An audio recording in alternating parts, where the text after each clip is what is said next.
Hi, so it's been a month and I haven't done Phil's natal chart, so that's what I'm going to do today. I'm going to do another natal chart reading, an astrology thing. I'll have his chart up on the screen. I've just realised I need to move. Great, now you can't see the plushie. No! Really wasting my camera battery doing this crap. Just pretend the plushie is there in spirit, okay? Because I need to put the chart on the screen and he was in the way.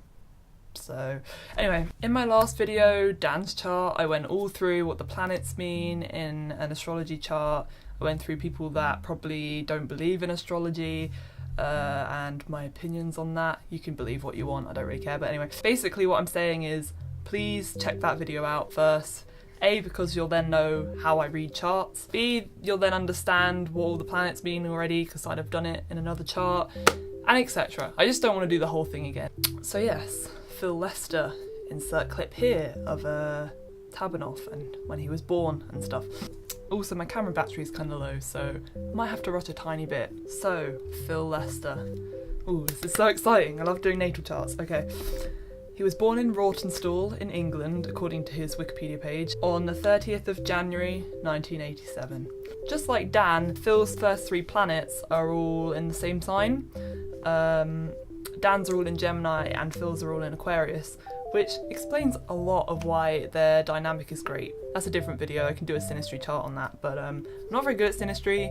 That's when you put two charts over each other, but anyway, that's the next one. His Venus is in Sagittarius and his Mars is in Aries. Those are both fire signs and they're quite dynamic, kind of, I would want to say brutal, that's probably not the right word, but they're very aggressive signs, which you definitely wouldn't put with Phil, which is why his chart kind of reads a bit differently for me. Also, his Ascendant is in Sagittarius, which I definitely see. Ascendant is how you look, and it's also called the rising sign.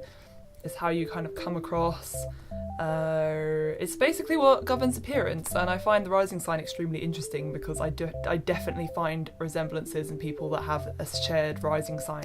If you just Google celebrities with a similar rising sign, you'll see what I mean, particularly Scorpio risings. They all look very intense. So his Ascendant is in Sagittarius, which means, does he have a conjunction? Yes. For anyone who didn't watch Dan's, I'm not going to go too into the kind of conjunctions, quincunxes, is that how they're pronounced?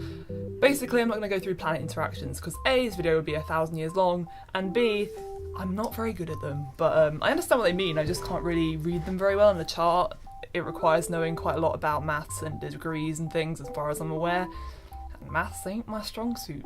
So, yeah. In his first house, which is also the same house the rising sign is in, that's how the chart is dictated, if you know the actual time.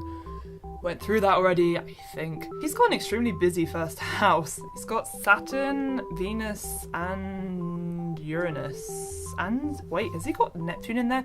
Jesus wept, he's basically got a stellium. Stop! He's basically got a stellium in his first house, which is insane. A stellium, I think that's the right use of the word stellium, is when there's more than one planet in a house. It basically means that house is a very central part of your identity and like how you interact with the world. Having the first house means that you're very kind of your own person, because the first house is about your sense of self and your ego. So Phil's very comfortable being himself, and I think that's true. He's a very unique guy, like most Aquarians actually, but you know, first house emphasised, very interesting. However, he's got Saturn in there, and Saturn is the planet of restriction. It's basically not a very good planet to have in any house, but it has to exist somewhere. Quite a wise placement as well. It represents kind of old age. I'm actually doing a chin stroke right now. That's how intense this is. Wherever it's placed in the chart, it tends to be limiting that house as well. So whereas he's got his Venus, Neptune, and Uranus all in the first house, Venus, although he has a stellium, that means that Saturn is probably gonna limit the other planets, which is a bit of a shame. I'll see what the website says in a second, but in my opinion what that would mean is that although he's got a very busy first house, it's less busy than someone that had the same planets without Saturn there. Venus is what you're attracted to, actually, and kind of beautiful things. Just think of Venus as a goddess, you know, she's very romantic. Having that in the first house means that you maybe have a very beautiful kind of personality. Neptune and Uranus, I knew they would be in his first house. They're both very kind of quirky planets to have, and Phil is a very quirky kind of person, particularly Uranus, which is actually Aquarian's planet. That's amazing that is in the first house. It means he's basically very Aquarian. Neptune is the house of Pisces, and it means it kind of blurs the boundaries a bit. So along with Saturn, I think although Phil might have a big emphasis on his personality, it might be actually trying to find his personality, particularly because Saturn represents old age, so he may be working towards finding some identity of his. He might cling to some kind of old things, trying to find something that fits better. Saturn doesn't really like change, it likes very slow and steady progress rather than abrupt changes and stuff. So if he didn't have Saturn there, he might be changing his personality all the time. But we all kind of know Phil as being who he is, and he's been that for a very long time. So I definitely can see how that's all in his first house. It says Saturn in the first house. He can be self-conscious in new situations, especially when young. His manner is somewhat cautious and guarded. He speaks little at first and does not waste energy unnecessarily. He likes to do things well. He is never slapdash and has a strong sense of responsibility. Venus in first. He is big-hearted. He is generous, altruistic, devoted, warm-hearted and sweet-tempered. He is drawn towards the arts, music and song. He likes gatherings and parties. He has big emotional highs. You're a likeable, magnetic, attractive and charming person whose heart is often on your sleeve. Your personal sense of style and manner are things that others find fascinating, and you generally pay great attention to how these things benefit you in life. Interesting. So the way he dresses and the way he comes across, other people are interested in. I mean, I wore this shirt. Oh yeah, I haven't even shown that yet. And this is a Galaxy shirt, and it's very Phil. Like, if you wore this, you'd be immediately knowing it was Phil. Uranus in the first. He is above all independent and original, like an Aquarius. Sometimes blunt and irritable, never lets himself be influenced. He does not tolerate any sort of setback. Friends and relatives probably find you a trifle erratic. They know you to be good-hearted and genuine about your feelings. Your passions rise fast, and you lose interest at the same rate. Neptune in first. He is intuitive and sensitive, not a fighter, and is indecisive, may have some identity problems until he decides on a more spiritual or artistic path, like YouTube. May be psychic or simply strongly intuitive, gentle and yielding. Tarot cards. My grandma was a psychic woman, and apparently she's passed the gift on to me, so let's look into my future. The future. The Knight of Wands. So some guy is going to have a big impact, an energetic warrior. He has a hasty personality and he's very quick to love or hate. Interesting. I'm glad it wasn't like death. Okay, second house is in Capricorn. Second house is how you save money, and Capricorn is an extremely fastidious. Basically, Saturn is the planet. So think about Saturn, think about Capricorn, kind of similar things. I always remember Phil saying that he doesn't really buy anything expensive. He only buys things from like Topshop and stuff, which would make sense if you had a Capricorn second house, because they like saving their money. As I said in the last video, sometimes you have two houses, but they cross through a sign. So Phil's sun is actually in the second house along with his moon and his Mercury, even though the second house technically begins in a Capricorn. Sun is your ego, moon is your emotions, Mercury is the way you speak and communicate.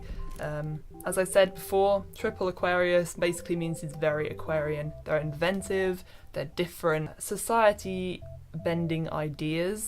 However, the negative side of Aquarians, particularly in the second house, which is to do with money, is that they might be very invested in the future and might spend too much money on things that are technology based. They're very future orientated. If you have your planets in the second house and they're all in Aquarius, I guess that's what happens. Sun in second. You take pride in what you own and have a strong drive for security. You have staying power and you hate to let others down once you've made a promise. Moon in second, very ingenious and inventive when earning money is concerned. Moves around, restless. You're not as emotionally responsive as most people. You tend to hold back and wait before expressing yourself, and when you do it, it is with deliberation. You might also hold on to people quite tightly. You're often looking for admiration and you can be quite dependent on others for positive feedback. which is good because Dan often compliments him, so he's got a good one there. Phil, I'm so glad that's you're not so real. precious. Red Panda Yeah? is unique, different, Yeah? but gentle. I think that's me. I think that's Phil in 3 words. I mean, yeah, there's etiquette, but Phil's just a lovely person. And Mercury in second, the way you talk. Intelligence geared towards ways of making money or becoming rich. All methods are good, but sometimes he is on the borderline of honesty. You don't like to be put on the spot or pushed into talking or coming to a conclusion. Studies are similar. You need to work at your own steady pace. So his third house is in Aquarius, but it almost immediately goes into Pisces. Third house is your interpersonal relationships with others, your siblings. The bottom half of the chart tends to be more about yourself, and the upper half of the chart tends to be more about your outside image and the world and how you relate to the world. And having an Aquarius there is quite interesting because Aquarians aren't particularly known for being big lovers of children and very kind of emotionally available, so maybe his relationship with his brother was a bit not bad but distant and not very, you know, like mushy lovey-dovey kind of thing. He has his Jupiter in the third house, which is very interesting. Jupiter is a very lucky planet to have, so wherever it has it expands the luck of the house because Jupiter's about expansion. Jupiter in third, he has good judgment, a sense of values, an open and optimistic mind, a good education and high moral standards. He is successful in communications work. His professional work is a vocation and plays a great part in his life. Weird. Fourth house is in Aries. Aries is a very dynamic, busy, straightforward, blunt kind of sign. And having your fourth house in Aries probably means that your family was very kind of get-go and very traditional as well. Aries are quite traditional. So Mars in the fourth, quick decisions. He has a lot of things on his plate and wants to climb the social ladder. He will succeed through phenomenal work rate. A stormy family life where his aggressiveness shows itself. So there might have been some little arguments in the Lester family behind the scenes. Who knows? Having your Mars in Aries as a whole means you're a very dynamic, energetic person. I think it's probably worth noting that having Sagittarius and Aries, which are both fire signs in Venus and Mars, is very interesting because Dan's are both in Leo, his Venus and Mars, and they're also fire signs. So basically these two are very well matched, but I'll go into that in the next video. So 5th and 6th house are in Taurus. 5th house is like pleasure, so that's a pretty good house to have it in actually, because Taurus is all about, you know, like the finer things, sensual stimuli. It's an earth sign, so it's a very grounded sign, and having it in the 5th house means that your pleasures tend to be more kind of sensory based. 6th house is how you kind of treat health. If you have Taurus in the 6th house, you probably don't care that much about your health. It's not high on their priority list. Like, they'd love to be kind of strong, big people because they're very strong anyway, but they tend to be a bit lazy. No offense to any Taurians out there. Maybe you're not lazy, but as a general rule, Phil's not a gym nut. You can tell that from his chart. His 7th house, which is his house of relationships, close relationships. Doesn't have to be romantic relationships, you know, just like people that you get along with quite well easily, really, because it's the opposite of your rising sign, and your rising sign represents you and how you come across. You tend to see the rest of the world like how the 7th house is. But you can be enemies with them as well. I think the 7th house is also to do with enemies. But guess where it is, guys? It's in Gemini. Yep, it is where Dan is, which is going to be very interesting when I do their synastry. Generally surrounds himself with people who are very Geminian and air signy. His 8th house is in Cancer. I tend to think of the 8th house both as kind of the sex and death house. That's basically what it is. Transformations, stuff like that. It's a very scorpionic house, like I said in the last video. Okay, my camera did die. I'm sorry if anything looks really weird in this setup. I have got the most elaborate setup going right now, which I will definitely film to show you because it's very funny. I have no idea my camera cut off. I was basically saying that if you have Cancer in the 8th house, you're very sexually, transformatively Cancerian. You like being nurtured, being very mushy actually. That's what Cancers are like. The 8th house representing death as well. That could be that he dies in a Cancer way, which might be like drowning, or because it's a water sign. Maybe you get some kind of like chest infection, could be that, because Cancer rules kind of the boobs and the chest area. His 9th house is just about in Leo, and the 9th house is the house of adventure. Having it in Leo is kind of cool because Leo is all about adventure and optimism. They're represented by lions. They're very, you know, it's a good placement. Having your 9th house in Leo, it's a good thing. Means he's probably done a lot of travelling because Leos love travelling and seeing exotic places. And his midheaven, which is both his job, is how the world kind of sees you as well as the rising sign. Having it in Libra means that you have a very beautiful public image, very harmonious and balanced and equal, and that your job is in something that is artistic, which obviously YouTube is, and with the editing and the film side of things. He's very balanced and fair in his opinions as well. He's not very opinionated openly, which a lot of Librans aren't because they don't like to get into arguments. He's not very argumentative, kind of keeps the peace with his public image, which is very, very accurate in my opinion. His 11th house, which is to do with more broadly social interactions. I'm not very good with the 11th and 3rd houses, they kind of confuse me a little bit. He has his Pluto there. So Pluto is about chaos and death. The 11th representing kind of the world. He has a kind of clash with the world at some point, something that goes wrong near his public image, which is his midheaven, and has kind of a big angry kind of time with the public. It's also in Scorpio as well, so he's got his own little Scorpio rage thing going on. Yet he's also got the 12th house in Scorpio, which makes me think that maybe he disassociates from that rage that he feels towards the public. The 7th house usually represents what you can't see in yourself and you see in others, and the 12th house is right next to your 1st house, but it's something that you don't identify with. So anything there is basically what you're repressing. It's like a Freudian unconscious thing because it's right next to your ego, but you know, you don't feel it in yourself.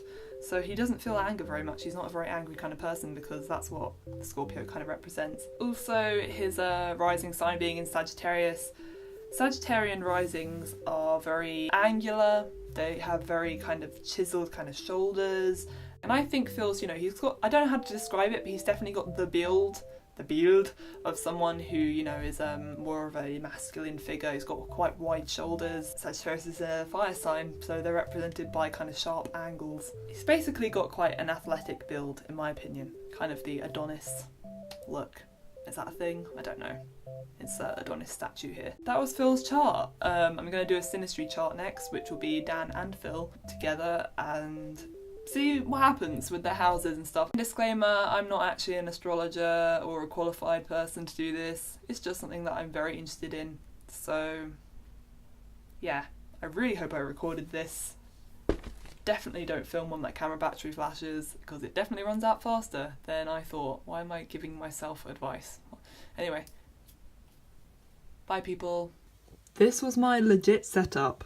I had my phone here leaning slightly forward, and then all this was like keeping it up. Stationary. Very useful. I have a dinosaur toy here. Is that interesting? His name's Terry.